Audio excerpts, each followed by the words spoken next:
Walking is supposed to help back pain. So why does it make yours worse? And why does sitting feel like the only relief?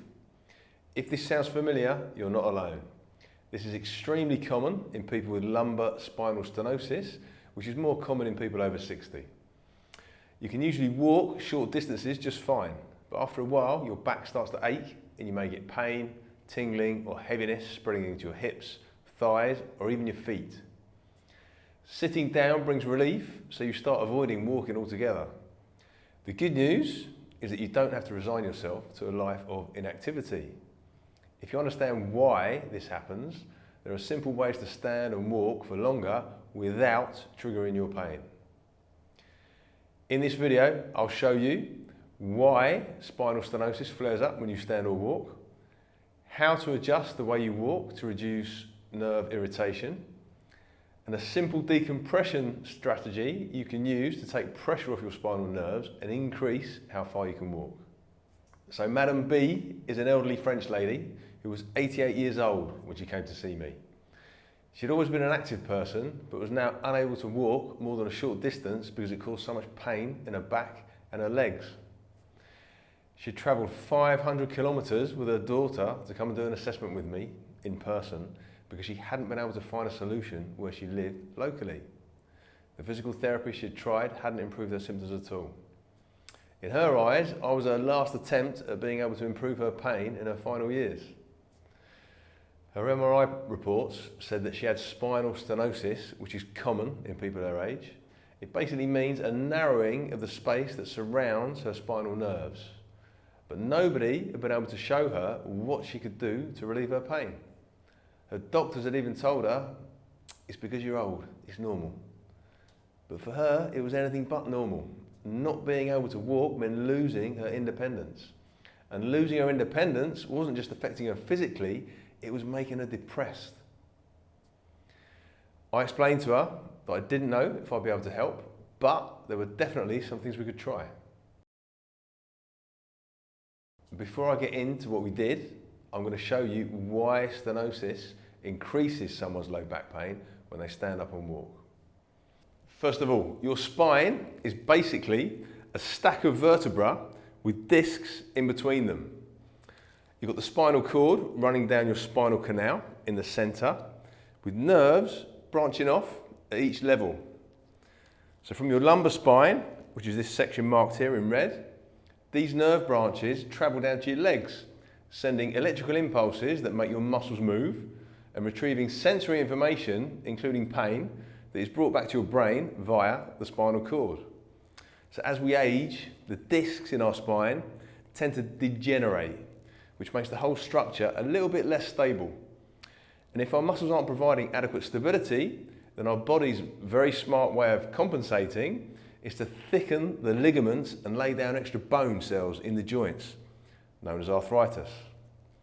But this comes at a cost, because thicker ligaments and extra bone take up space through which our nerves need to pass. And when you stand up and your lumbar spine goes from a flex position into extension slightly, these narrow spaces get even smaller. The nerves get irritated and you feel pain. When you sit down, your lumbar spine flexes slightly. These spaces open up and it takes pressure off the nerves and you don't feel pain. So this is why people with stenosis generally prefer to sit down or be in a more flexed posture. But if you have stenosis, this doesn't mean that you have to spend the rest of your life sitting down. So when you stand, small adjustments to your posture can change the position of your lumbar spine, which can open up more space for your spinal nerves. So the first thing you can do is just soften your knees very slightly, okay? Because that posteriorly rotates your pelvis, like tucks your tailbone under a little bit, okay? And that creates more space in your lumbar spine for the nerves. The second thing you can do is actually just contract your abs very slightly, and that will bring your rib cage down, again, creating a little bit of flexion in the lumbar spine, and again, creating more space for your spinal nerves. They'll become less irritated, and you'll be able to stand for longer. And you'll also be able to apply that to walking and be able to walk for longer periods without irritating your low back. That's the easy part. The harder part is actually adapting the way that you walk. So instead of walking how most people do in quite an upright position, extending your leg fully, that puts your spine in a slightly extended position. And if you've got stenosis, that will irritate your back pain. So instead of that, we need to shift everything forward a little bit. Also bend your knee so you're landing a bit more on the front of your foot. Okay, and then take another step in the same way. Okay, it's going to feel a little bit weird at first, but it'll allow you to walk for longer distances by giving more space to the spinal nerves in your back. So another way to increase the space in your lumbar spine for the spinal nerves is to decompress your spine. Now you can use anything that's a little bit below waist height for this. This table is ideal. So what you're going to do, you're going to support yourself through the heels of your palms. Okay, keep your arms straight. Now when you do this, be careful not to extend your spine, so just let your pelvis drop down. Okay, and you're going to bring your knees slightly close to the table. Don't shrug, okay, so you want to keep your ears away from your shoulders and just support most of your body weight through your arms. Okay, you're going to feel that your back starts releasing. If you've got stenosis, this is going to provide relief probably almost instantly. If you can hold for 30 seconds, then afterwards you just stand up and you're going to feel a little bit less pressure in your spine. It's going to allow you to walk for a little bit longer. I showed Madam B how to do this, and despite her age, she was able to support herself. She then walked around the room to see if it had helped. I still remember the big smile on her face. She asked me, why has nobody shown me how to do this before? Now, this wasn't a magic permanent fix for her back pain, but it did give her the capacity to walk pain-free for longer than she'd been able to do before. She told me that it was usually after walking about 150 metres that her pain would start to ramp up. So I recommended that she do interval walking, which in her case meant, first of all, decompressing her spine before she went out for a walk.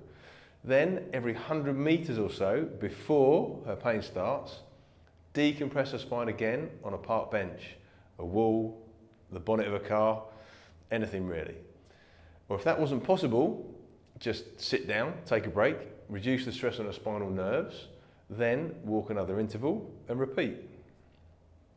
In your case, it might be more or less distance. You need to adapt the interval to your capability, and over time, as the endurance of your spine stabilizing muscles improves, you should be able to gradually increase how far you can walk for each interval without provoking your pain. So another contributing factor to low back pain when you walk is the type of shoes that you wear. For some people, wearing raised heels can make your pain worse, but for others, heels can reduce their pain. Watch this video I made to learn which shoes are best for you and your back.